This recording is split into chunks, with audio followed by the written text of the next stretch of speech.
جس سے کہ انسانی شخصیت نشو و نما پائے، اس کی انٹرنل پرسنالٹی، اقبال کے اصطلاح میں اس کی خودی، اس کی انا، اس کی ایگو، اس کی روحانی شخصیت ترقی پائے، نشو و نما پائے، بلندی پر جائے، اس مقام کو حاصل کرنے کی کوشش کرے کہ جس مقام پر اللہ نے انسان کو پیدا کیا تھا۔ والتین والزیتون وطور سینین وہذا البلد الامین لقد خلقنا الانسان فی احسن تقویم، بہترین سطح پر پیدا کیا، مسجود ملائک بنایا، اپنا خلیفہ قرار دیا۔ ثم رددناہ اسفل سافلین، پھر نیچوں میں سب سے نیچے پھینک دیا۔ فرشتے ہم سے اونچے، جنات بھی ہم سے اونچے، جنات کہاں کہاں تک جاتے ہیں؟ میرا یہ خیال ہے کہ کم سے کم سولر سسٹم تک تو جنات کی رسائی ہے، آگے ہے یا نہیں میں نہیں کہہ سکتا۔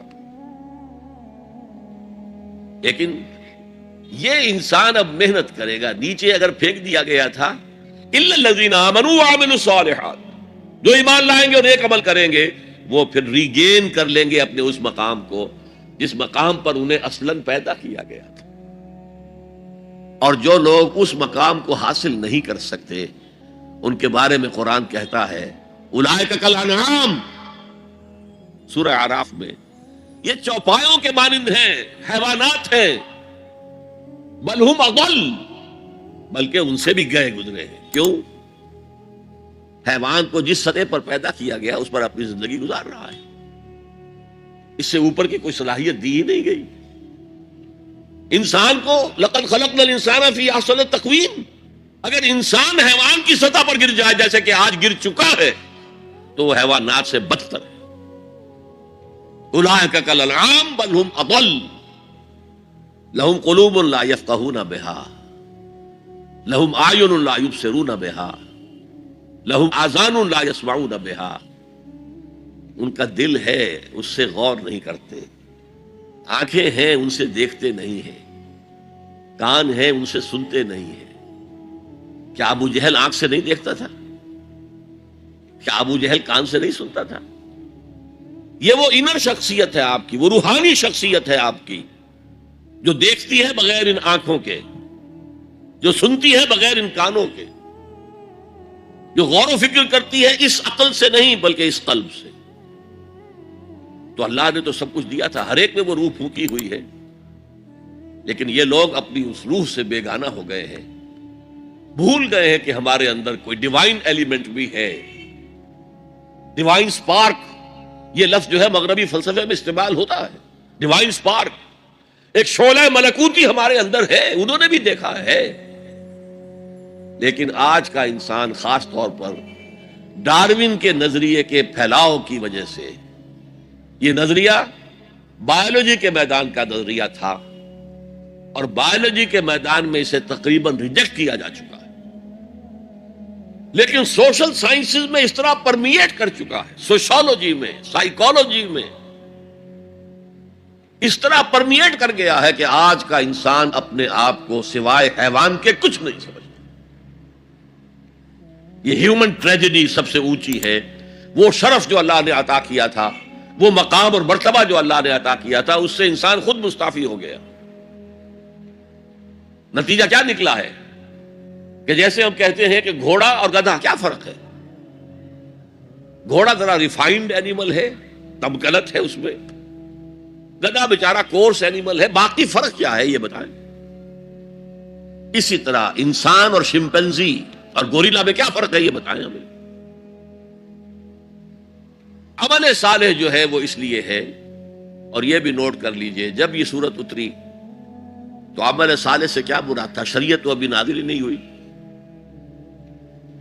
عمل صالح ایک ہی تھا، ایک ان الذین قالوا ربنا اللہ ثم استقاموا، جنہوں نے کہا ہمارا رب اللہ ہے پھر جم گئے، چاہے مارا جا رہا ہے، چاہے دہکتے ہوئے انگاروں پر لٹایا جا رہا ہے۔ خباب بن الارت رضی اللہ تعالی عنہ لوہار تھے پیشے کے اعتبار سے، بلایا گیا، حضور پر ایمان لے آئے تھے، انگارے زمین پر بچھا دیے گئے، دہکتے ہوئے انگارے، کہا اتارو کرتا، اتار دیا، لیٹ جاؤ، لیٹ گئے انگاروں کے اوپر۔ اس لیے کہ حضور کا حکم یہ تھا، چاہے تمہارے ٹکڑے کر دیں، چاہے تمہیں بھون دیں، تم نے کوئی جوابی کارروائی نہیں کرنی۔ کفو ایدیکم، اپنے ہاتھ بندے رکھو۔ قرآن میں تو یہ کہیں جا کر سورہ نساء میں حکم آیا ہے، میں حکم تھا کہ اپنے ہاتھ روکے رکھو، مکے میں یہ حکم حضور نے، لہذا لیٹ گئے، پیٹھ کی کھال جلی، چربی پگھلی، اس سے وہ انگارے ٹھنڈے ہوئے۔ ان الذین قالوا ربنا اللہ ثم استقاموا، پھر جم گئے۔ یا صرف ایک عبادت دی گئی تھی، راتوں کو کھڑے رہا کرو۔ یا ایھا المزمل قم اللیل الا قلیلا نصفہ او انقص منہ قلیلا او زد علیہ ورتل القرآن ترتیلا۔ اے کمبل میں لپٹ کر لیٹنے والے صلی اللہ علیہ وسلم، کھڑے رہا کرو رات کو سوائے تھوڑے سے حصے کے، نصفہ، آدھی رات، اب انقص منہ قلیلا، یا اس میں سے کچھ کم کر لو تو ایک تہائی رات، اور زد علیہ، یا آدھی رات پر اور اضافہ کرو تو دو تہائی رات، اور قرآن پڑھتے رہو پڑھتے رہو پڑھتے رہو پڑھتے رہو۔ حالانکہ قرآن کتنا نازل ہوا تھا ابھی؟ کیا یہ 30 پارے موجود تھے؟ جو چند آیتیں اتنی ہیں، repeat and repeat and repeat and repeat, hammer them down, یہ عبادت تھی۔ باقی نہ ابھی 5 وقتہ نماز ہے، نہ روزہ ہے، کوئی شے نہیں، نہ سود حرام ہے، نہ شراب حرام ہے۔ تو عامل الصالحات اب ہمارے سامنے جب آئیں گے تو اس کے 2 حصے ہیں، ایک بیسک ہیومن موریلٹی، وہ چیزیں جو تمام ادیان، تمام مذاہب، تمام فلسفوں کے اندر مشترک ہیں۔ جھوٹ بولنا برا ہے، سچ بولنا اچھا ہے، وعدہ پورا کرنا اچھا ہے، وعدہ خلافی کرنا برا ہے، کسی کی ضرورت پوری کر دینا اچھا ہے اور کسی کو جھڑک دینا برا ہے، والدین کی خدمت کرنا اچھا ہے اور اس سے اعراض کرنا برا ہے۔ کون نہیں جانتا؟ یہ تو ہے بیسک موریلٹی جو مکی صورتوں میں شروع میں آئی ہے، بہت بہت تکرار کے ساتھ۔ ارأیت الذی یکذب بالدین فذلک الذی یدع الیتیم ولا یحض علی طعام المسکین۔ کیا تم نے دیکھا اس شخص کو جو جزا و سزا کا منکر ہے، آخرت کا منکر ہے؟ وہی تو ہے جو یتیم کو دھکے دیتا ہے، اور مساکین کو کھانا خود کھلانا تو درکنار، کسی اور کو بھی کہنے کو تیار نہیں ہے کہ کھانا کھلا دو۔ پتہ نہیں پلٹ کر وہ کہہ دے تم کیوں نہیں کھلاتے۔ ویل لکل ہمزۃ لمزہ، ہلاکت ہے ہر اس شخص کے لیے جو رو در رو عیب چینی کرتا ہے، یا پیچھے برائی کرتا ہے، طنز کرتا ہے۔ ویل لکل ہمزۃ لمزہ الذی جمع مالا وعددہ، مال جمع کرتا ہے، گنتا رہتا ہے، اب میرا بیلنس شیٹ یہاں آ گیا ہے، اب بیلنس شیٹ یہاں آ گیا ہے، پہلے اتنے کروڑ کے ایسٹس تھے، آج اتنے کروڑ کے، اسی حساب کتاب میں۔ بیسک ہیومن موریلٹی اور شریعت آئیں گے۔ اب وہ شریعت پوری ہو چکی محمد رسول اللہ صلی اللہ علیہ وسلم پر، اب ہمیں اس پر عمل کرنا ہے، اور یہ کوئی بوجھ نہیں ہے، یہ ہماری شخصیت کی نشو و نما کے لیے۔ میں ایک مثال دیا کرتا ہوں، آپ کسی پہاڑی اسٹیشن کی طرف جا رہے ہوں، گرما کا صدر مقام کوئی ہوتے ہیں، پہاڑی شملہ ہوتا تھا کبھی، تو آپ دیکھیں گے سڑک پر جہاں بجا نشانات لگے ہوئے، یہاں سپیڈ کم کر لو، ورنہ ٹرن ایسا آ رہا ہے کہ ہو سکتا ہے کہ سپیڈ کم نہ ہو تو تمہاری گاڑی جو ہے وہ سیدھی کھائی میں جائے۔ تو یہ جو کوشنز ہیں یہ اس کی بھلائی کے لیے ہیں۔ آدمی کہ خامخواہ ہمارے اوپر پابندی لگا رکھی ہے، نہیں، تمہاری بھلائی کے لیے، شریعت تمہاری بھلائی کے لیے ہے، تمہاری شخصیت کے صحیح نشو و نما کے لیے ہے، تاکہ تم اس مقام پر پہنچ جاؤ جس مقام پر کہ اللہ تعالیٰ نے تمہیں پیدا کیا تھا۔ وَالتِّينِ وَالزَّيْتُونِ وَطُورِ سِينِينَ وَهَٰذَا الْبَلَدِ الْأَمِينِ لَقَدْ خَلَقْنَا الْإِنسَانَ فِي أَحْسَنِ تَقْوِيمٍ۔ اچھا، اب ذرا چند احادیث سن لیجئے۔ حقیقی ایمان کے اعتبار سے میں نے آپ کو بتایا، امام بخاری کے نزدیک عمل علیحدہ نہیں ہے، ایمان کا جز ہے، اور بے شمار احادیث اس پر دلالت کرتی ہیں۔ حضور فرماتے ہیں صلی اللہ علیہ وسلم، واللہ لا یؤمنو واللہ لا یؤمنو واللہ لا یؤمنو، خدا کی قسم فلاں شخص مومن نہیں ہے، خدا کی قسم وہ مومن نہیں ہے، خدا کی قسم وہ مومن نہیں ہے۔ صحابہ لرز گئے، کانپ گئے، کون ہے بدبخت اور شقی جس کے بارے میں اللہ کے رسول 3 مرتبہ اللہ کی قسم کھا کر کہہ رہے ہیں کہ وہ مومن نہیں. پوچھا گیا من یا رسول اللہ, اللہ کے رسول کون؟ فرمایا الذی لا یامن جارہ بوائقہ, وہ شخص جس کی ایذا رسانی سے اس کا پڑوسی امن میں نہیں ہے, چین میں نہیں ہے. کیسے سیپریٹ کریں گے ایمان کو عمل سے؟ ہے کوئی آری جو کاٹ دے ان کو علیحدہ علیحدہ کر دے, لیکن یہ حقیقی ایمان کی بات ہے, قانونی ایمان کی بات نہیں ہے. ویسے یہ تو کوئی گناہ کبیرہ بھی نہیں, یہ تو کج خلقی ہے نہ صرف, لیکن اس کے اوپر 3 دفعہ قسم کھائی جا رہی ہے مومن نہیں ہے, نہیں ہے, نہیں ہے. فرمایا لا یزنی الزانی حین یزنی وہو مومن, کوئی زانی حالت ایمان میں زنا نہیں کرتا. وہ ایمان 2 کوڑی کا نہیں کہ جو دل میں موجود ہو اور پھر کوئی شخص زنا کرے, تو کیا قیمت ہے اس ایمان کی؟ 2 کوڑی نہیں ہے.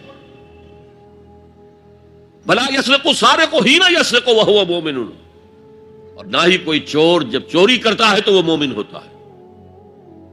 بلا یشرب الخمر حین یشرب وہو مومن, اور نہ کوئی شرابی شراب پیتا ہے تو اس وقت مومن ہوتا ہے, مومن نہیں ہوتا. ہاں توبہ کرے تو ایمان واپس آ جائے. الا الذین تابوا وآمنوا وعملوا الصالحات وعملوا عملا صالحا فاولئک یبدل اللہ سیئات حسنات. ہاں جو گناہ کرنے کے بعد توبہ کریں اور ایمان لائیں, تجدید ایمان کریں, اس لیے کہ گناہ کی وجہ سے ایمان زائل ہو گیا تھا. ویسے بعض احادیث سے یہ بھی معلوم ہوتا ہے کہ جب وہ گناہ کر رہا ہے اس وقت وہ ایمان دل سے نکل جاتا ہے, لیکن ایک پرندے کے مانند اس کے سر پر چکر لگاتا رہتا ہے. جب گناہ سے فارغ ہو جاتا ہے تو ایمان واپس آ جاتا ہے. یہ اللہ کا بڑا فضل اور کرم ہے. جیسے کہ وہاں کہا گیا تھا کہ ایمان تو نہیں لائے ہو پھر بھی وَإِن تُطِيعُوا اللَّهَ وَرَسُولَهُ لَا يَلِدْكُم مِّنْ أَعْمَالِكُمْ شَيْئًا إِنَّ اللَّهَ غَفُورٌ رَحِيمٌ. اگرچہ تم مومن نہیں ہو, لیکن اس حالت میں بھی اگر تم اللہ کی اور اس کے رسول کی اطاعت کرتے رہو گے تو اللہ تمہارے اعمال کے اجر و ثواب میں کوئی کمی نہیں کرے گا. کیوں؟ اللہ غفور ہے, رحیم ہے. یہ اس کی شان غفاری, شان رحیمی کا صدقہ ہے. اسی طرح منطق تو یہ چاہتی ہے کہ گناہ کے بعد جب تک توبہ نہ کی جائے ایمان نہ آئے دل میں دوبارہ. اور ایک آیت جو میں نے آپ کو سورہ فرقان کی سنائی اس سے بھی یہ متبادر ہوتا ہے. لیکن بعض احادیث سے معلوم ہوتا ہے, اور ہمارے ہاں اہل سنت کا عقیدہ یہی ہے کہ جب گناہ سے وہ فارغ ہو جاتا ہے تو ایمان جو ہے پھر دل میں آ جاتا ہے. لیکن ایمان اور عمل صالح کا چولی دامن کے ساتھ ہے, آپ علیحدہ نہیں کر سکتے. ایک اور حدیث حضرت انس رضی اللہ تعالی عنہ فرماتے ہیں, جو 9 برس تک حضور کے خادم خاص رہے. جو فرماتے ہیں قلما خطبنا رسول اللہ صلی اللہ علیہ وسلم الا قال لا ایمان لمن لا امانۃ له ولا دین لمن لا عہد له. شاذ ہی کبھی ایسا ہوا ہوگا کہ حضور نے ہمیں کوئی خطبہ ارشاد فرمایا اور اس میں یہ الفاظ نہیں کہے, گویا کہ ہمیشہ اپنے خطبے میں یہ حدیث بیان کرتے تھے آپ, جس شخص میں امانت داری کا وصف نہیں ہے اس کا کوئی ایمان نہیں. کیٹیگوریکل سٹیٹمنٹ ہے, کوئی ایمان نہیں. اور جس شخص میں ایفائے عہد کا مادہ نہیں اس کا کوئی دین نہیں. دین تو نام ہے, آپ عہد کرتے ہیں اللہ سے ایاک نعبد و ایاک نستعین, اے اللہ ہم تیری ہی بندگی کرتے ہیں اور کرتے رہیں گے, اور اے اللہ ہم تجھ ہی سے مدد مانگتے ہیں اور مانگتے رہیں گے. جو شخص چھوٹی چھوٹی باتوں میں وعدہ خلافی کرے وہ اتنے بڑے وعدے کو نبھائے گا جو پوری زندگی کے اوپر حاوی ہے. تو یہ نوٹ کر لیجئے, لیگل لیول پر, لیگل ایمان کے لیول پر ایمان علیحدہ عمل علیحدہ. حقیقی لیول پر, قلبی ایمان والے لیول پر ایمان اور عمل صالح گتھے ہوئے ہیں, چولی دامن کا ساتھ ہے, ان کو ایک دوسرے سے جدا کرنا مشکل. اب آئیے تیسری شرط, وتواصوا بالحق. انہوں نے آپس میں یا بہت زیادہ شدت کے ساتھ, باب تفاعل کے اندر 2 خواص ہیں, مل جل کر کوئی کام کرنا یا مبالغہ ہوتا ہے, بہت شدت سے وہ کام کرنا. میں ان دونوں کے اعتبار سے ترجمہ کروں گا اور وصیت کا لفظ آتا ہے ہمارے ہاں جب کوئی شخص مرتے ہوئے جو بات کہتا ہے، اہم ترین بات جو سمجھ رہا وہی تو کہے گا نا. وہ لوگ آپس میں ایک دوسرے کو حق کی نصیحت کرتے ہیں یا وہ عوام الناس کو حق کی وصیت کرتے ہیں بڑی شدت کے ساتھ. دونوں ترجمے ہو گئے. یہ عمل صالح اور ایمان کا لازمی تیسرا نتیجہ ہے. دیکھیے فزیکل لا بھی یہ ہے، اگر کہیں بھٹی ہے آگ کی تو اس سے حرارت ماحول میں نفوذ کرے گی. اگر برف کی سل رکھی ہوئی ہے تو اسے برودت ٹھنڈک ماحول میں پھیلے گی. اگر کسی میں عمل صالح اور ایمان ہے تو ممکن نہیں ہے کہ اس کی ذات سے نیکی کا پھیلاؤ نہ ہو، نیکی اس کی ذات سے نہ نکلے، نہ دوسروں تک پہنچے. It's a physical phenomenon. Number 2، یہ شرافت اور مروت کا تقاضا ہے. اگر آپ کو اللہ نے ہدایت دی ہے، شیئر اٹ ود ادرس. شرافت، مروت. حضور نے فرمایا لا یؤمن احدکم حتی یحب لاخیہ ما یحب لنفسہ. تم میں سے کوئی شخص مومن نہیں ہو سکتا جب تک کہ وہ اپنے بھائی کے لیے بھی وہی بات پسند نہ کرے جو اپنے لیے پسند کی. اگر تم اسلام لے آئے ہو، ایمان لائے ہو، نیک عمل کر لیے، بھائی اپنے بھائیوں تک پہنچاؤ جن سے تمہیں محبت ہے، جن کے ساتھ خلوص ہے، جن کے ساتھ اخلاص ہے. یہ دوسری بنیاد ہے کہ ایمان اور عمل صالح سے تواصی بالحق خود بخود برآمد ہوگا. اور ایک تیسری بات ہے حمیت، غیرت. میں یہاں آپ کو ایک حدیث سنا رہا ہوں.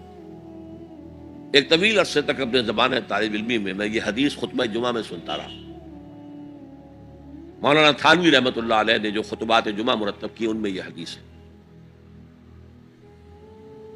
حضور ارشاد فرماتے ہیں اوحى اللہ عز وجل الی جبرائیل علیہ الصلوۃ والسلام ان اقلب مدینۃ کذا وکذا باہلھا. اللہ تعالیٰ نے وحی کے ذریعے سے حکم دیا حضرت جبرائیل کو کہ فلاں فلاں بستیوں کو الٹ دو، تلپٹ کر دو. جیسے سدوم اور عمورہ کی بستیوں پر عذاب آیا تھا ویسا عذاب ان بستیوں کے اوپر لے آؤ. قال فقال، حضور فرماتے ہیں کہ اس پر حضرت جبرائیل نے عرض کیا یا رب ان فیہا عبدک فلان لم یعصک طرفۃ عین. اے اللہ میں اس بستی کو الٹ دوں، اس میں تو تیرا فلاں بندہ بھی ہے جس نے کبھی پلک جھپکنے جتنی دیر بھی کسی گناہ میں بسر نہیں کی. اب آپ کسی آدمی کی نیکی کا تصور کیجئے. یہ گواہی دینے والے کوئی کرائے کے گواہ نہیں ہے جو عدالتوں میں پھرتے رہتے ہیں جو چاہو گواہی دلوا لو، اتنے پیسے چاہیے. جبرائیل ہے اور کس کی جناب میں کہہ رہے ہیں جہاں ابو جہل بھی جھوٹ نہیں بول سکے گا. یا رب ان فیہا عبدک فلان لم یعصک طرفۃ عین، الٹ دوں اس بستی کو. اب جواب سنیے قال فقال، حضور فرماتے ہیں اس پر اللہ نے فرمایا اقلبھا علیہ وعلیہم، الٹو اس بستی کو پہلے اس بدبخت پر اور پھر دوسروں پر. فإن وجہہ لم یتبعر فی ساعۃ قط، اس لیے کہ میری غیرت کی وجہ سے کبھی اس کے خون نے جوش نہیں مارا، اس کا چہرے کے اوپر خون نہیں آیا. آپ کو کوئی ماں کی گالی دے، اگر تو آپ میں جان ہے تو وہ جانے دیں گے اس کو، اور اگر جان نہیں ہے آپ اس کا مقابلہ نہیں کر سکتے تب بھی غصہ آئے گا، کانپیں گے آپ غصے کی وجہ سے، چہرہ آپ کا سرخ ہو جائے گا. یہ تو کم سے کم ہوگا نا. لیکن یہ اللہ کا بندہ اپنی نیکی میں لگا رہا، اس نے دیکھا نہیں ماحول میں کیا ہو رہا ہے. ماحول میں اللہ کی شریعت کی دھجیاں بکھیری جا رہی ہیں، ماحول میں اللہ کے حکام پاؤں تلے روندے جا رہے ہیں. یہ لگا رہا تو فقط اللہ اللہ اللہ، یہ زیادہ بڑا مجرم ہے. لہذا بستی کو پہلے اس پر پلٹو اور پھر دوسروں پر. یہ ہے تعلق تواصی بالحق کا ایمان اور عمل صالح کے ساتھ. یہ میں پہلے عرض کر چکا ہوں. اس تواصی بالحق میں اصطلاحات بہت سی ہیں. حق کی دعوت دینا، اللہ کی طرف دعوت دینا حق ہے نا، اللہ کی ذات حق ہے. ذالک بان اللہ هو الحق. تو تواصی بالحق میں کیا ہوگا؟ ادعو الی سبیل ربک بالحکمۃ والموعظۃ الحسنۃ وجادلهم باللتی احسن. یہ بھی تواصی بالحق ہے. نیکی کا حکم تو بدی سے روکو. تأمرون بالمعروف وتنہون عن المنکر، یہ بھی تواصی بالحق ہے. اور اس کے درجات کہاں سے کہاں تک ہیں. اگر بچے کہیں گلی میں کھیل رہے ہیں، کرکٹ کھیل رہے ہیں، آپ ان سے کہتے بیٹو یہ یہاں پر کھیلنے کی جگہ نہیں ہے، آپ کسی گاڑی کا شیشہ توڑیں گے، آپ کی گیند جو ہے اس سے کسی گاڑی کو نقصان پہنچے گا، کسی انسان کو چوٹ لگ جائے گی، پھر کیا آپ بچ کر چلے جائیں گے وہاں سے؟ آپ کون ہوتے ہیں؟ ہوگی کہ نہیں؟ ریزنٹمنٹ ہوگی کہ نہیں؟ کبھی بھی اس تواصی بالحق کو خندہ پیشانی سے نہیں سنا گیا، نہیں برداشت کیا گیا. اور اگر کچھ لوگ سمجھتے ہیں کہ ہم تواصی بالحق کر رہے ہیں پھر بھی معاشرہ ان سے کچھ نہ کہے، انہیں کوئی تکلیف نہ پہنچائے، اس کا مطلب ہے انہوں نے حق کا کوئی ایسا حصہ لیا ہے کہ جو لوگوں کی دکھتی رگ کو نہیں چھیڑتا، اس سے بچ بچ کر چل رہے ہیں. اگر وہ حق کامل ہو تو باطل کبھی تسلیم نہیں کرے گا، باطل ریٹیلیٹ کرے. اب آپ سنیے ایک اور بات. یہ چھوٹا حق تھا کہ بیٹو یہاں نہ کھیلو، کسی گراؤنڈ میں جا کر کھیلو. سب سے بڑا حق کیا ہے؟ اس کائنات کا خالق، مالک اور حاکم اللہ، اس کا حکم یہاں نافذ ہونا چاہیے. یہ حق ہے. اگر نہیں ہے تو اللہ کے خلاف بغاوت ہے. اس کی آپ اگر تلقین کریں گے تو آپ ایگزسٹنگ سسٹم کے باغی قرار پائیں. پوری دنیا میں secularism, sovereignty of the people. تم کیا کہہ رہے ہو؟ تمہاری یہ ڈفلی کیا بجا رہی ہے؟ خدا کی ساورنٹی. یہ سب سے بڑا حق ہے. اس حق پر جو بھی ریزنٹمنٹ ہوئی تھی مکے میں، جیسے جیسے ستائے گئے تھے حضور اور آپ کے صحابہ، وہ آپ کے علم ہے. اگر تواصی بالحق ہو رہا اور ریزنٹمنٹ نہ ہو تو پھر آپ حق کی تعلیم نہیں دے رہے، اس کے کسی ایسے جز کی دے رہے ہیں کہ جس سے کسی کو کوئی نقصان نہ پہنچتا ہو. بس یہ کوئی جینٹل مین ایگریمنٹ ہے آپ کا وقت کے نظام کے ساتھ. ہم تمہیں چھیڑیں گے نہیں، باقی ہمیں واس کہنے دو، کہہ جاؤ. اسی لیے فرمایا من رأى منکم منکرا فلیغیرہ بیدہ. جو شخص تم میں سے کسی منکر کو دیکھے، کسی بدی کو دیکھے، کسی خلاف حق بات کو دیکھے، اس کا فرض ہے کہ اسے طاقت کے ساتھ اپنے ہاتھ سے روکے. فإن لم يستطع، اگر اس کی طاقت نہ ہو، فبلسان، ہی تو زبان سے تو کہہ دو کہ خدا کے بندے یہ کام نہ کرو، یہ غلط ہے، یہ حرام کام ہے، اللہ کے غضب کو دعوت نہ دو، یہ تو کہہ دو. اور اگر زبانوں پر بھی تالے ڈال دیے گئے ہوں تو پھر کم سے کم دل سے شدید نفرت کرو. اگر یہ بھی نہیں ہے تو پھر ایمان نہیں ہے. ذالک اضعف الایمان، یہ ایمان کا کمزور ترین درجہ ہے. من رأى منکم منکرا فلیغیرہ بیدہ فإن لم يستطع فبلسانہ فإن لم يستطع فبقلبہ وذالک اضعف الایمان، یہ ایمان کا کمزور ترین درجہ ہے. اگر یہ بھی نہیں ہے، بدی کو پھیلتے ہوئے، پھلتے ہوئے، پھولتے ہوئے ہم دیکھ رہے ہوں اور ہماری نیند میں بھی خلل نہ آئے، ہماری غیرت جوش میں نہ آئے، ہم اس کو بدلنے کی کوئی صحیح نہ کریں، ہمیں اس کا افسوس تک نہ ہو، وائے ناکامی متاع کارواں جاتا رہا، کارواں کے دل سے احساس زیاں جاتا رہا، تو پھر ایمان کا کیا سوال.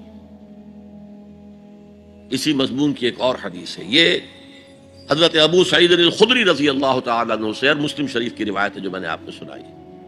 اسی مسلم شریف میں عبداللہ ابن مسعود سے روایت ہے. قال النبی صلی اللہ علیہ وسلم ما بعث اللہ من نبی فی قومہ من قبل الا کان لہ اصحاب وحواریون یاخذون بامرہ ویقتدون بسنتہ. اللہ تعالیٰ نے جس قوم میں بھی کسی نبی کو مبعوث کیا اس میں اس کے کچھ نہ کچھ صحابہ، کچھ حواری ہوتے تھے، تھوڑے ہوں زیادہ ہوں. وہ کیا کرتے تھے؟ اپنے نبی کی سنت کو مضبوطی سے پکڑ لیتے تھے اور ان کے حکم کی پیروی کرتے تھے. ثم انہا تخلف من بعدہم خلوف، پھر ہمیشہ ایسا ہوتا رہا کہ ان کے بعد ایسے ناخلق پیدا ہو گئے. یقولون ما لا یفعلون ویفعلون ما لا یؤمرون، جو کہتے تھے جو کرتے نہیں تھے، اور کرتے وہ تھے جس کا حکم نہیں دیا گیا. کرتے وہ ہے جس کا حکم نہیں دیا گیا. یفعلون ما لا یؤمرون ویقولون ما لا یفعلون، اور کہتے وہ ہیں جو کرتے نہیں ہیں. اب سنیے، فمن جاہدہم بیدہ فہو مومن، جو ایسے لوگوں کے خلاف، وہ مسلمان ہوں گے نا وہ. ثم انہا تخلف من بعدہم خلوف، یہ غیر مسلموں کی بات نہیں ہو رہی ہے، مسلمانوں کی. مسلمان حکمران آئے ایسے. فمن جاہدہم بیدہ فہو مومن، جو کوئی ان کے خلاف جہاد کرے گا ہاتھ سے، طاقت سے، وہ مومن ہوگا. ومن جاہدہم بلسانہ فہو مومن، اور جو ان سے جہاد کرے گا زبان سے، وہ مومن ہوگا. ومن جاہدہم بقلبہ فہو مومن، جو دل سے جہاد کرے گا، یعنی دل سے شدید نفرت رکھے گا، فہو مومن، وہ بھی مومن ہوگا. ولیس وراء ذلک من الایمان حبۃ خردل، اس کے بعد تو ایمان رائی کے دانے کے برابر بھی نہیں. یہ ہے تواصی بالحق، حق کی وصیت کرنا. اچھا، اس میں جو دوسرا پہلو میں نے گنوایا تھا، ایک ہے اس کا عام مفہوم، لوگوں کو پوری شدت کے ساتھ حق کی طرف دعوت دینا، حق کی وصیت کرنا، امر بالمعروف کرنا، نہی عن المنکر کرنا، دین کی طرف بلانا. ایک یہ آپس میں حق کی وصیت کرنا. یہاں سے تصور ابھرتا ہے کہ جو لوگ ایمان اور عمل صالح کی وادیوں میں سے گزر رہے ہیں، انہیں ایک جماعتی شکل میں ہونا چاہیے، اور اس جماعت کی روح ہونی چاہیے تواصی بالحق. آپ کا ایک بھائی غلطی کر رہا ہے، روکیے اس کو. آپ کا ایک ساتھی اس کی کچھ ہمت جواب دے رہی ہے، اس کو حوصلہ دیجیے، اس کو بڑھائیے. یہ تواصی بالحق نہیں ہوگا تو جماعتی زندگی جو ہے وہ کمزور ہوتی چلی جائے گی. اس کو مولانا فراہی رحمۃ اللہ علیہ نے لکھا ہے کہ اس تواصی سے پہلے تو ایک جماعتی زندگی لازم آتی ہے، اور پھر نظام خلافت کا قیام لازم آتا ہے. اس لیے کہ ایک کام ہے یہ تواصی بالحق کا جو ہم اپنے معاشرے میں کریں، ایک ہے اس کا کام جو پوری عالمی سطح پر ہو. یہ عالمی سطح پر کون کرے گا؟ جب خلافت کا نظام قائم ہوگا تب وہ عالمی سطح پر ہوگا. تو وجوب قیام خلافت، یہ مولانا فراہی نے اپنی تفسیر سورۃ العصر کے اندر بیان کیا. یہ تواصی کے لفظ ہے، اور یہ جماعتی زندگی نوٹ کر لیجئے. حضور نے فرمایا ید اللہ علی الجماعہ، اللہ کا ہاتھ جماعت کے اوپر ہوتا ہے، یعنی اللہ کی تائید، اللہ کی نصرت جماعت کے ساتھ منحصر. حضرت عمر فرماتے لا اسلام الا بالجماعہ ولا جماعہ الا بالامارہ ولا امارہ الا بالاطاعہ، بغیر کوئی اسلام نہیں، اور امارت کے بغیر کوئی جماعت نہیں، اور اطاعت کے بغیر کسی امیر کا کوئی فائدہ ہی نہیں، اس کا حکم مان. تو تواصی بالحق کے ضمن میں ایک اجتماعی زندگی ناگزیر ہے. اسے ایک بڑے پیمانے پر کرنے کے لیے، اور سب سے بڑا پیمانہ کیا ہوگا؟ خلافت راشدہ کا نظام کہیں قائم ہو، تاکہ وہ پوری دنیا میں تواصی بالحق اس کا فریضہ سر انجام دے. اس لیے کہ حضور کی بعثت جو ہے وہ صرف اہل عرب کی طرف نہیں تھی. وما ارسلناک الا کافۃ للناس بشیرا ونذیرا، اے محمد ہم نے نہیں بھیجا ہے آپ کو مگر تمام انسانوں کے لیے بشیر اور نذیر بنا کر. اب آئیے تواصی بالصبر. دیکھیے جہاں تواصی بالحق ہوگا معاشرے سے ریزنٹمنٹ لازماً آئے گی. میں نے بتایا بچے ہی آپ کے گلے پڑ جائیں گے، آپ کون ہیں ہمارے معاملے میں دخل دینے والے؟ اور آپ بڑے حق کی بات کریں تو جن کی خدائی کے تخت جمے ہوئے ہیں وہ آپ کی بات جو ہے وہ چلنے دیں گے؟ وہ تو خود خدا بنے ہوئے، خود حاکم بنے ہوئے ہیں۔ لہذا ریزنٹمنٹ از اے رول، اپوزیشن از اے رول۔ ایک بگڑے ہوئے معاشرے میں اگر اپوزیشن نہیں ہو رہی، ریزنٹمنٹ نہیں ہو رہی، تو پھر تیسری مرتبہ کہہ رہا ہوں، پھر حق کی دعوت نہیں ہے۔ آپ نے اندر خانے کوئی معاہدہ کیا ہوا ہے اس باطل کے ساتھ، ہم تمہیں نہیں چھیڑیں گے، تمہاری دکھتی رگ پر ہاتھ نہیں رکھیں گے، بس ہم واز کہیں گے، پھر ٹھیک ہے، بلکہ وہ خود آپ کے گلے میں ہار ڈال دیں گے۔ وَتَوَاصَوْا بِالصَّبْرِ، صبر، یہ صبر جو ہے بہت سے معنی میں آتا ہے۔ صبر علی الاطاعہ، اطاعت پر صبر کرنا۔ شدید سردی کا موسم ہے، فجر کا وقت ہے، پانی گرم نہیں ہے، ٹھنڈا ہے، اس ٹھنڈے پانی سے بھی وضو کر کے نماز پڑھنا، یہ صبر علی الطاعہ، اللہ کی اطاعت پر صبر۔ مئی جون کا مہینہ ہے، روزہ سخت ہے، لمبا ترین ہے، صبر کرنا۔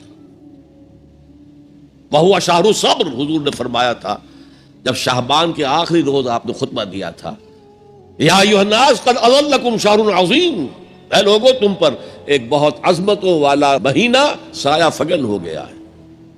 اس مہینے کی ایک ڈیفینیشن کیا تھی؟ وہ شہر الصبر، وہ صبر کا مہینہ۔ ایک ہے صبر عن المعصیہ، معصیت کے مقابلے میں اپنے آپ کو روکے رکھنا، ٹیمپٹیشن ہے۔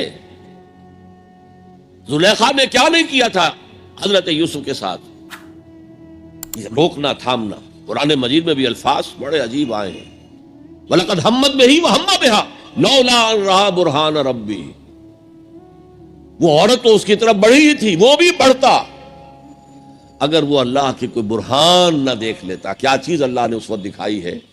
جوان آدمی ہے، جوان رانا ہے، ایک عورت بدی کی دعوت دے رہی، روکنا تھامنا اپنے آپ۔ اور پھر جب معاملہ آگے بڑھا، رب السجن احب الی مما یدعوننی الیہ، اے اللہ مجھے جیل خانہ زیادہ پسند ہے اس کام سے جس کی طرف یہ عورتیں مجھے بلا رہی ہیں۔ یہ صبر عن المعصیہ، صبر علی الطاعہ، صبر علی المعصیہ۔ لیکن ایک صبر وہ ہے جو اللہ کے دین کو قائم کرنے کی جد و جہد میں پرسیکیوشن کے مقابلے میں کرنا پڑتا ہے۔ جب مکے میں پرسیکیوشن ہو رہی تھی نوجوانوں کی، غلاموں کی، کنیزوں کی، جب صبر کرو صبر کرو، جھیلو۔ جب حضرت یاسر رضی اللہ تعالی عنہ اور ان کی اہلیہ حضرت سمیہ رضی اللہ تعالی عنہ اور بیٹا عمار ابن یاسر ٹارچر کر رہا تھا، ابو جہل ان کو ٹارچر کر رہا تھا ہر طرح سے، کبھی جسم کا حصہ جلایا، کبھی کچھ اور کیا، تنگ آ گیا، کسی طریقے سے بھی کوئی کلمہ کفر کہنے کے لیے آمادہ نہیں ہوئی، نہ حضرت سمیہ اور نہ حضرت یاسر۔ حالانکہ شریعت میں اجازت ہے، جان بچانے کے لیے کلمہ کفر کہا جا سکتا ہے، بشرطے کہ ایمان دل میں قائم رہے، برقرار رہے۔ لیکن عزیمت کیا، جان دے دو، کلمہ کفر نہ کہو۔ حضور پاس سے گزرتے تھے، اور چونکہ حکم صحابہ کو یہ تھا، ورنہ میرے اندازے میں اس وقت کم سے کم 40 صحابہ موجود تھے مکے میں، وہ تھکا بوٹی کر دیتے ابو جہل کی۔ بعد میں جو ہوتا دیکھا جاتا، کیا 70 صحابہ احد میں شہید نہیں ہو گئے؟ تو اس وقت اگر چند صحابہ شہید ہو جاتے تو کون سی بڑی بات تھی؟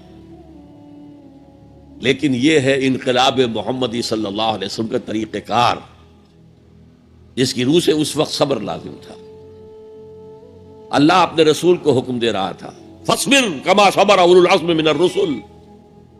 اے نبی، آپ کو یہ کوئی پاگل کہہ رہا ہے، کوئی مجنون کہہ رہا ہے، کوئی شاعر کہہ رہا ہے، کوئی ساحر کہہ رہا ہے، کوئی مسحور کہہ رہا ہے، کوئی جھوٹا کہہ رہا ہے، کوئی کہہ رہا ہے کہ انہوں نے ایک غلام اپنی کسی کوٹھڑی میں بند کر رکھا ہے جو عجمی ہے، جو تورات اور انجیل کا ماہر ہے، وہاں سے ڈکٹیشن لیتے ہیں اور ہم پر آ کر دھونس جماتے ہیں، یہ اللہ کی وحی آئی۔ کیا کیا نہیں کہا جا رہا تھا؟ اور قرآن خود گواہی دیتا ہے، وَلَقَدْ نَعْلَمُ انک یضیق صدرک بما یقولون، اے نبی ہمیں خوب معلوم ہے کہ جو کچھ یہ آپ کے بارے میں کہہ رہے ہیں اس سے آپ کا سینہ بھجتا ہے، صدمہ ہوتا ہے، غم ہوتا ہے۔ یہی تھے جو مجھے الصادق اور الامین کہتے تھے، یہی تو تھے میرے قدموں تلے اپنی نگاہیں بچھاتے تھے، آج یہ مجھے شاعر، ساحر، مسحور، مجنون کیا نہیں کہہ رہے۔ اللہ فرماتا ہے صبر کرو، واصبر علی ما یقولون واہجرہم ہجرا جمیلا، صبر کرو جو کچھ کہہ رہے ہیں۔ واصبر کما صبر اولو العزم من الرسل، صبر کیجئے جیسے ہمارے دوسرے اولو العزم رسولوں نے صبر کیا۔ کیا حضرت نوح نے 950 برس تک صبر نہیں کیا؟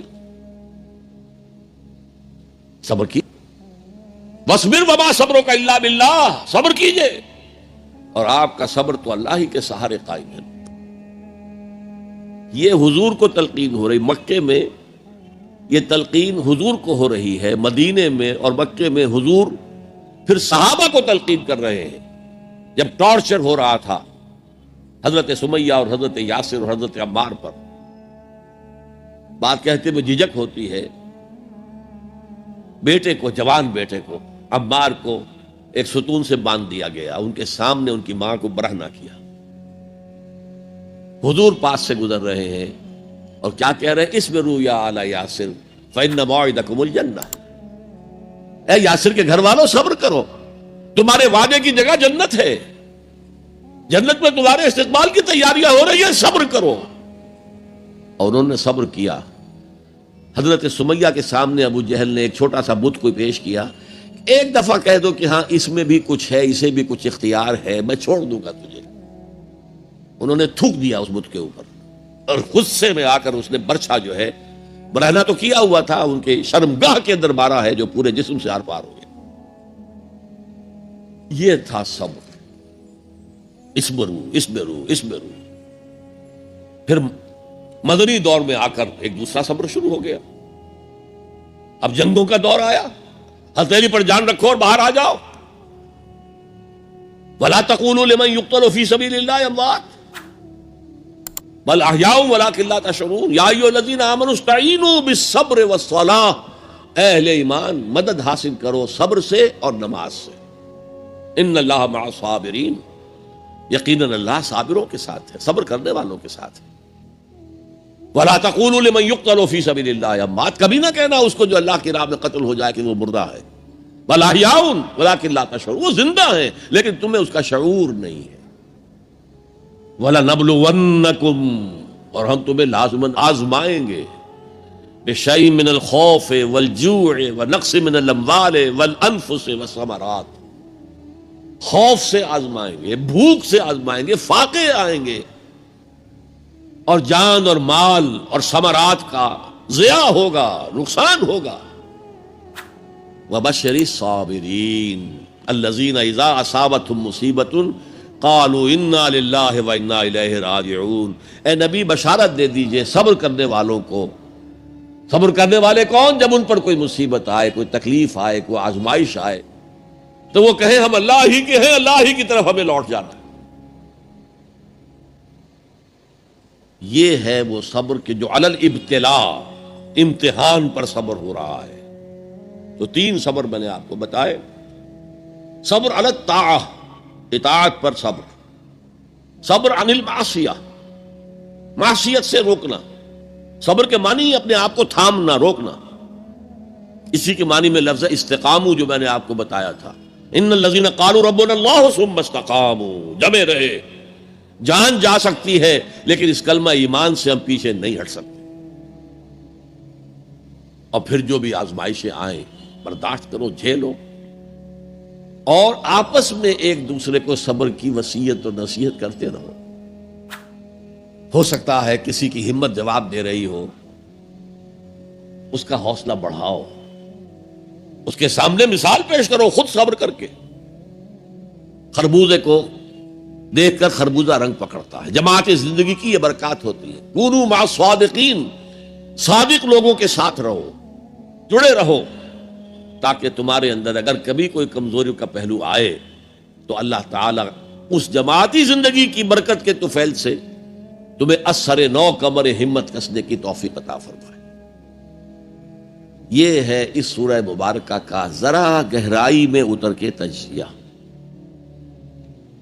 اب یہ نوٹ کر لیجئے کہ یہ چار چیزیں چار پلرز کے مانند ہیں: ایمان، عمل صالح، تواصی بالحق، تواصی بالصبر۔ ان میں متوازن انداز میں ترقی ہونی چاہیے۔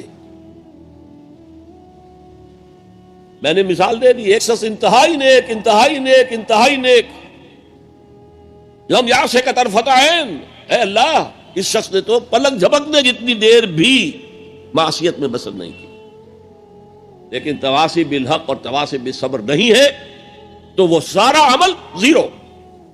اقلبھا علیہ وعلیہم۔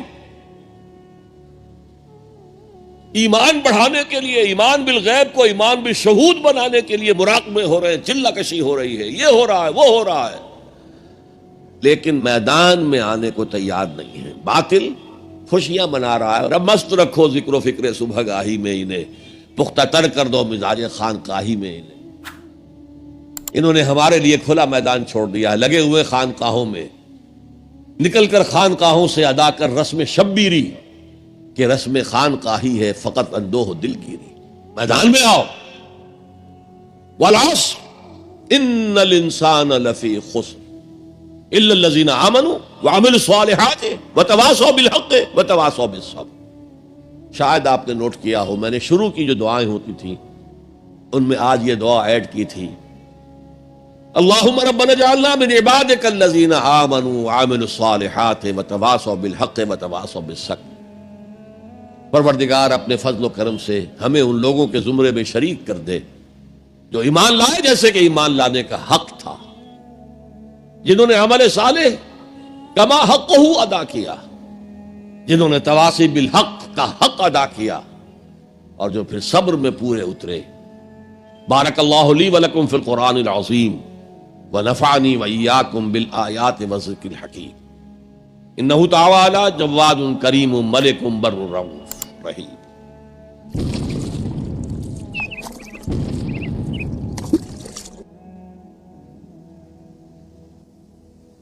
جزاک اللہ ڈاکٹر صاحب۔ نجات کی راہ پر ایک پرمغز تقریر ہم نے آپ سے سنی۔ پہلا سوال ایک یوسف علی ساون صاحب ہیں جو کہتے ہیں: محترم جناب ڈاکٹر صاحب السلام علیکم، میرا سوال یہ ہے کہ آدم علیہ السلام سے لے کر حضور صلی اللہ علیہ وسلم تک سب نے توحید اور عمل صالح کی تعلیم دی، اور ہمارے نبی پر نبوت بھی ختم ہو گئی۔ اب میرا یہ سوال ہے کہ دنیا میں جتنی قومیں آباد تھیں اور ہیں اور قیامت تک رہے گی، ان تمام قوموں کی راہ نجات دین اسلام ہے یا کوئی اور دین ہے؟ برائے کرم وضاحت کیجیے۔ میرے نزدیک تو اس میں کسی شک و شبے کی گنجائش نہیں ہے کہ پوری نوع انسانی کے لیے راہ نجات یہی ہے جو سورۃ العصر میں بیان ہوئی۔ یہ لازمی ہے اور تمام انسانوں کے لیے لازمی ہے۔ البتہ وہ لوگ جن تک کہ قرآن کی اور حضور کی دعوت پہنچی ہی نہ ہو، ان کے بارے میں اللہ تعالیٰ صرف توحید پر محاسبہ کرے گا، اس لیے کہ توحید فطرت کے اندر ہے۔ رسالت کا پیغام پہنچا ہی نہیں، شریعت پہنچائی نہیں گئی، تو محاسبہ کیسے ہوگا؟ یہ معاملہ ذہن میں رکھے، باقی راہ نجات اس کے سوا اور کوئی نہیں۔ ایک اور سوال ہے جو کسی غیر مسلم بھائی کا ہے، پروین جادھو۔ وہ ہم سے سوال کر رہے ہیں کہ I am a non Muslim, what is the way of my نجات and how can I declare of my ایمان؟ Very easy. I told you in the beginning that to become a Muslim you have only to testify. I testify that there is no God except Allah.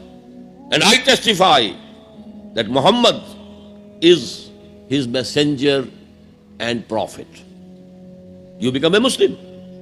And then you try to go deeper and deeper and deeper into Iman so that it becomes a conviction with you, conviction about the existence of God, conviction about the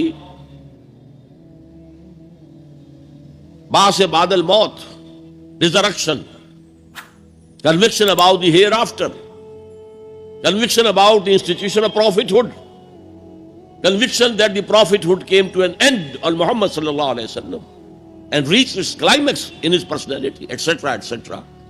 So this will add and go on deepening your faith or your iman or your conviction.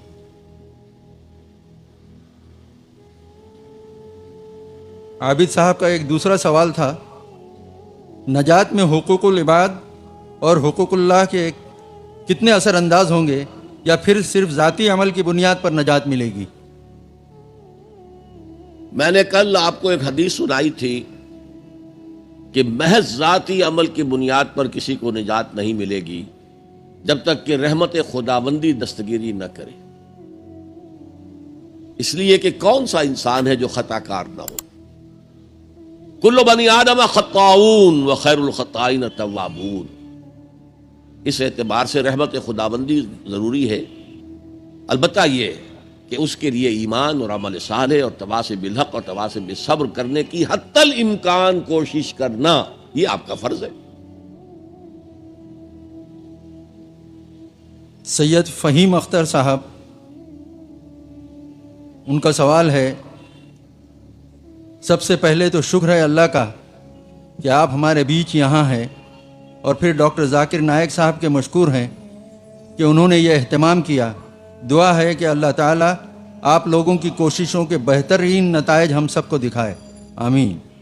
سوال، کیا پڑوسی اگر ہندو یا عیسائی ہو یعنی کہ غیر مسلم ہو تو بھی وہ حدیث جو آپ نے پڑوسی کے بارے میں بتائی لاگو ہوتی ہے؟ لازماً لاگو ہوتی ہے، اللہ یہ کہ وہ پڑوسی ہاسٹائل ہو towards Islam. If he is not hostile towards Islam, اگر وہ دشمن نہیں ہے، اگر وہ اسلام کے خلاف کوئی کوشش نہیں کر رہا ہے، کوئی سازش نہیں کر رہا ہے، تو ظاہر بات ہے کہ پھر اس کے حقوق پڑوسی کی حیثیت سے ساقط ہو جائیں گے. لیکن اگر ایسا نہیں ہے تو وہ پڑوسی ہے اور پڑوسی کا حق ہے. یہاں تک فرمایا کہ اللہ تعالیٰ نے، جبرائیل نے مجھے پڑوسی کے حقوق اتنے بیان کیے، اتنی تاکید کے ساتھ بیان کیے کہ میں یہ گمان کرنے لگا کہ اللہ تعالیٰ پڑوسی کو وراثت میں شامل کر دے گا، یہ پڑوسی کا بھی وراثت میں حصہ ہے. یہ حدیث نبوی ہے صلی اللہ علیہ وسلم. تو پڑوسی کا حق اپنی جگہ ہے. شیخ ناصر پیشے سے میکینیکل انجینئر ہیں. آپ کا سوال ہے کہ آج دور حاضر میں مسلمان طرح طرح کی پریشانیوں سے دوچار ہیں، اس کی کیا وجہ ہے اور اس موجودہ پستی کا کیا علاج ہے؟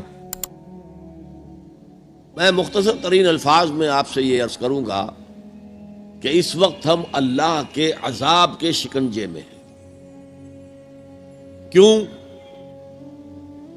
جس قوم کے پاس اللہ کی کتاب ہو اور اللہ کی شریعت ہو اور وہ اللہ کے رسول کے امتی ہونے کے مدعی ہوں، وہ قوم زمین پر اللہ کی ریپرزنٹیٹو ہو جاتی ہے.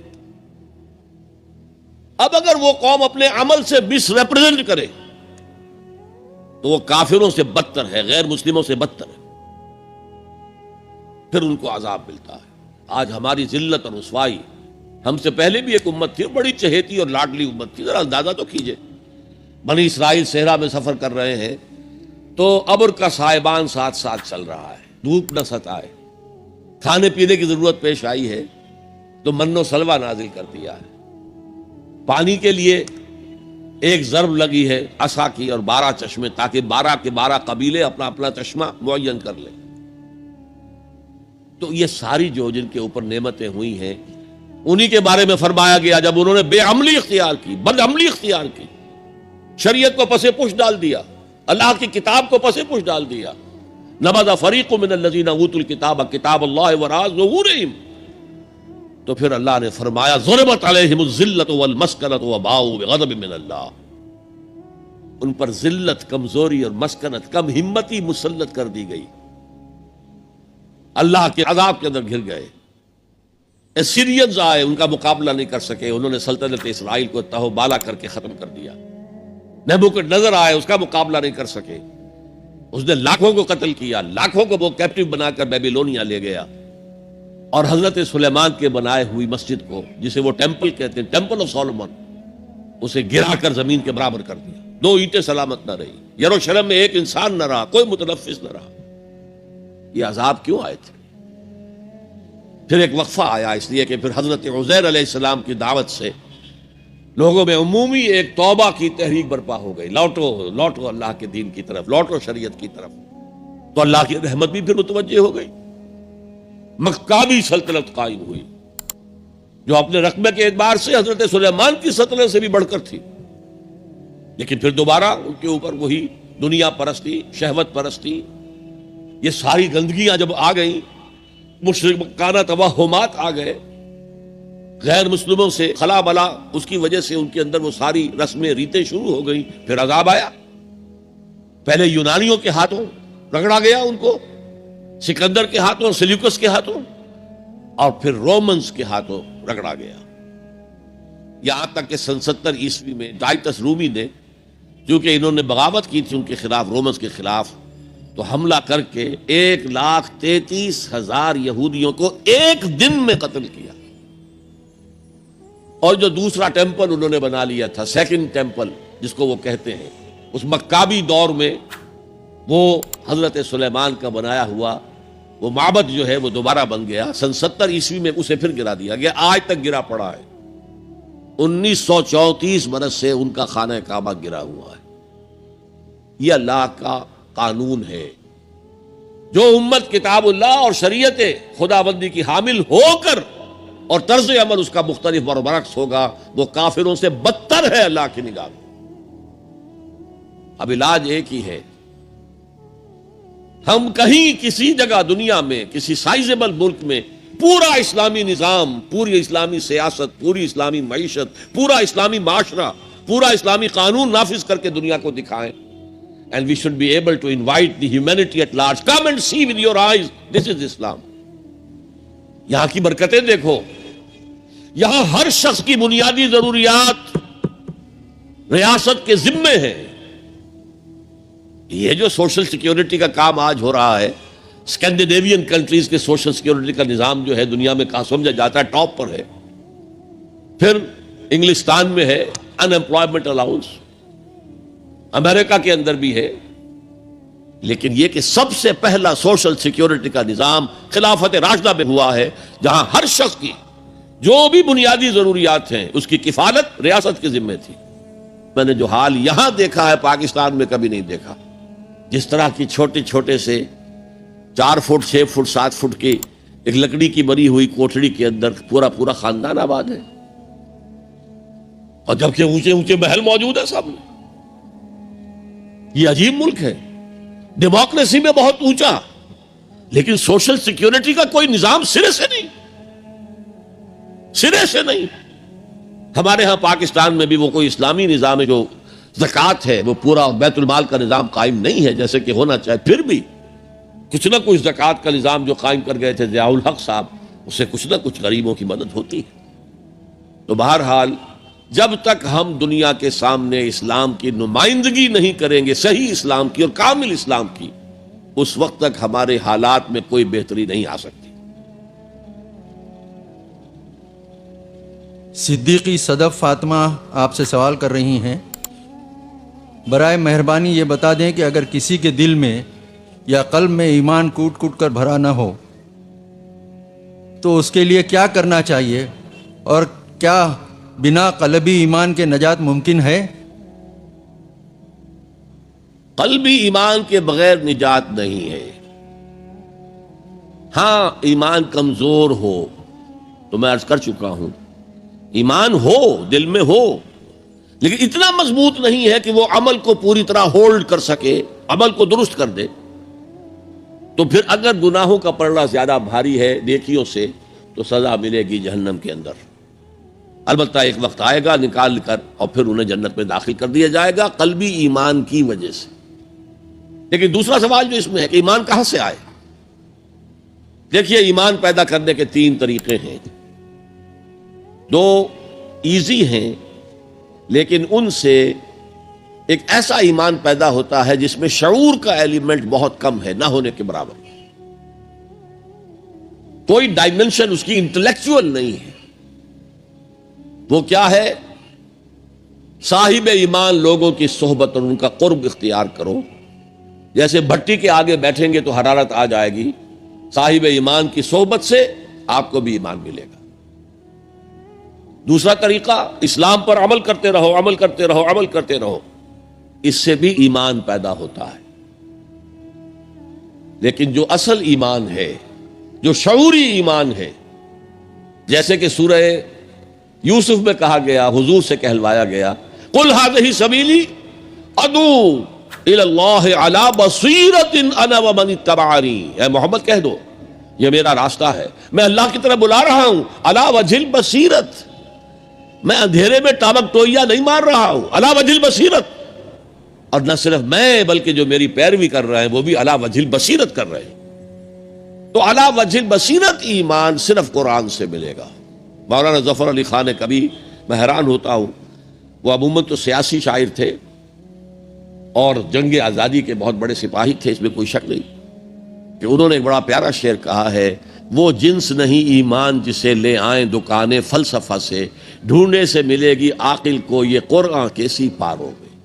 عاقل، انٹلیکچوئل انسان، اس کو وہ جو ایمان چاہیے جس کا انٹلیکچوئل ڈائمنشن بھی ہو، اس کی سورس صرف اور صرف قرآن. ایک عبد الواحد صاحب ہیں، ان کا سوال ہے کہ دنیا میں خصوصاً اور ہندوستان میں کئی کروڑ ایسے افراد ہیں جو پیدا ہوتے ہیں، جیتے ہیں اور مر جاتے ہیں بغیر یہ جانے کہ نجات کی راہ کیا ہے یا ان کا رب کون ہے. ایسے لوگوں کا کیا معاملہ ہوگا؟ دیکھیے، قرآن مجید میں ایک بہت بڑی خوشخبری کئی بار آئی ہے. لا یکلف اللہ نفسا الا وسعها. اللہ تعالیٰ ذمہ دار نہیں ٹھہرائے گا کسی بھی انسان کو مگر اس کی وسعت کے مطابق. اگر اس تک علم پہنچا ہی نہیں، دعوت پہنچی ہی نہیں، تو میں محتاط ترین الفاظ میں کہوں گا اللہ ان کے ساتھ نرمی کرے گا. وہ اللہ تعالیٰ کے عفو کے مستحق ہوں گے. البتہ اگر کسی کو دعوت پہنچا دی گئی، پڑھا لکھا انسان ہے، قرآن بھی پڑھ لیا اس نے، اور پھر بھی وہ ایمان نہیں لایا، تو وہ کافر ہے، اس کے لیے پھر آخرت میں عذاب ہے. انہی صاحب کا دوسرا سوال ہے، اسلام کی دعوت ایک اہم فریضہ ہے لیکن اس سے غفلت پائی جاتی ہے. ایسے میں مایوسی بھی ہوتی ہے اور کبھی اپنی بے بسی پر افسوس بھی. آج جس تیزی سے بے دینی پھیل رہی ہے اس میں ہماری بساط کچھ بھی نظر نہیں آتی. ایسے میں ہم کیسے کوشش کریں، سروائیو کریں؟ اصل میں اس احساس کے پیچھے ایک مغالطہ ہے. انسان اپنی صلاحیتوں اور قوتوں سے ناواقف ہے. ایک ایک فرد کے اندر اللہ نے بہت طاقت رکھی ہوئی. یہ دوسری بات ہے کہ ہم نے وہ ساری ڈائیورٹ کی ہے دنیا کی طرف. آخر دنیا میں انسان کامیاب ہے تو کیسے؟ محنت سے ہے نا. وہی محنت دین کے لیے کی جائے گی تو نتائج نکلیں گے.